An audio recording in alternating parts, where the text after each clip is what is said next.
Hi, first grade. My name is Caroline Kipp from Citizenship Academy in Syracuse, and I am back to teach first grade skills, Unit 3, Lesson 3. Let's go over some of our objectives for today.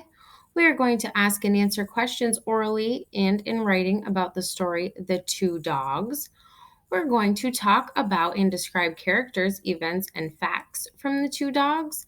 And we're going to talk about the illustrations and details from The Two Dogs to describe its characters, setting, and events.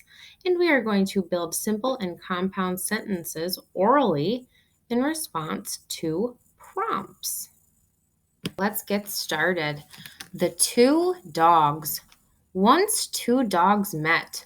One of them was a tame dog who made his home with men. One was a dog who ran free. The dog who ran free stared at the tame dog and said, "Why is it that you are so plump and I am so thin?" There they are. "Well," said the tame dog, "I am plump or thick because the men feed me. I do not have to run all the time to get my food. My job is to keep the home safe when the men are in their beds. When they wake up, they feed me scraps of food from their plates." There's the plump dog. "Your life must be a fine life," said the thin dog.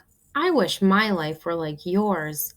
The plump dog said, "If you will help me keep the home safe, I bet the men will feed you too." "I will do it," said the thin dog.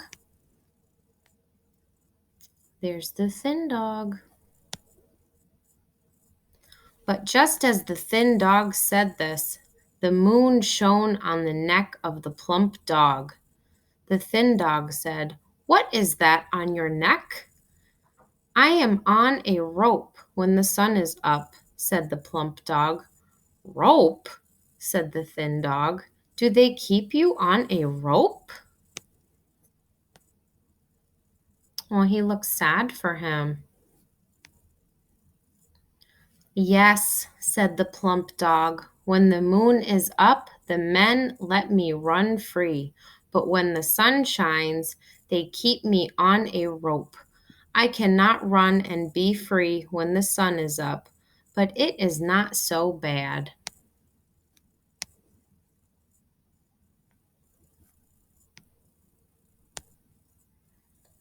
"No, no," said the thin dog as he ran off. "I will not have a rope on my neck.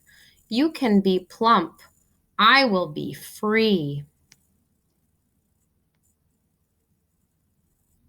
There he goes. He's running away back to be free.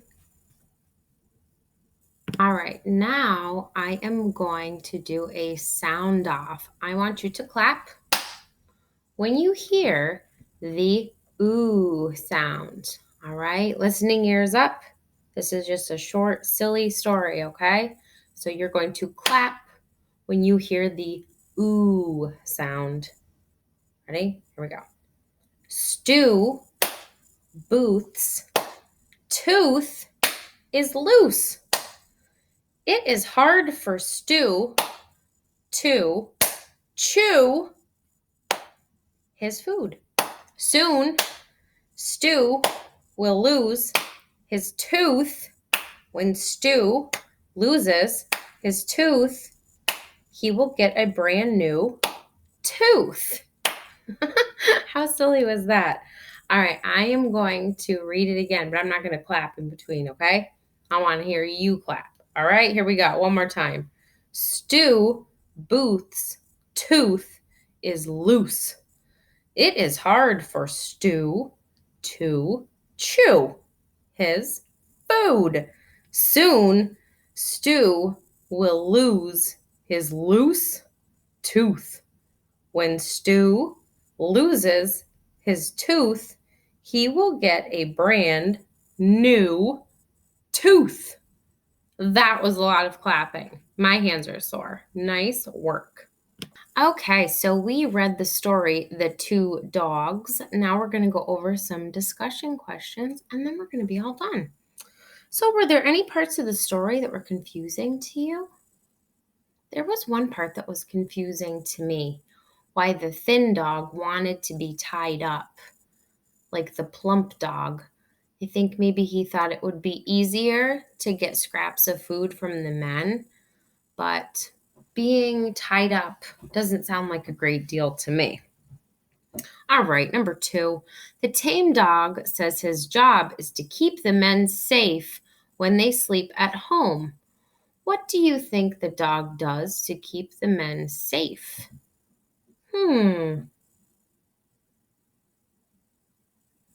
maybe the dogs bark if they hear noises.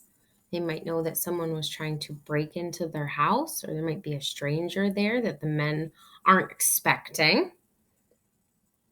Right, number 3. Why does the free dog think at first that the tame dog has a fine or easy life? Why does the free dog think at first that the tame dog has a fine or easy life?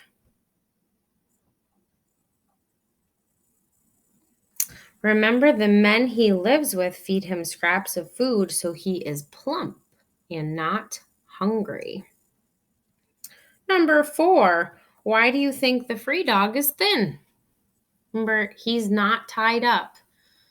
He does not get scraps from the men. So why would he be thin?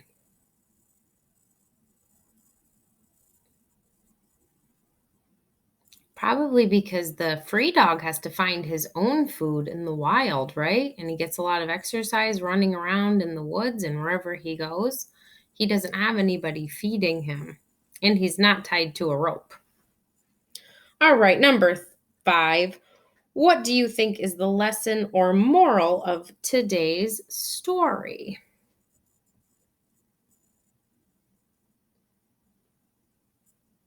Remember in the story, the free dog thinks that the plump dog has a better life because he gets fed, right? But he also has to live on a chain, so it has its ups and downs. So I think 2 morals of the story would be 1, be careful what you wish for, and 2, that the grass is not always greener on the other side. And what that means is it might look better somewhere else. It might seem like that they have it better than you, but they really don't. The grass is not greener over there. It just seems like that, but you're probably better off on your own grass. All right. Well, that was a lot of fun, guys. I will see you next time for Unit 3, Lesson 4. Have a wonderful rest of the day. Bye bye.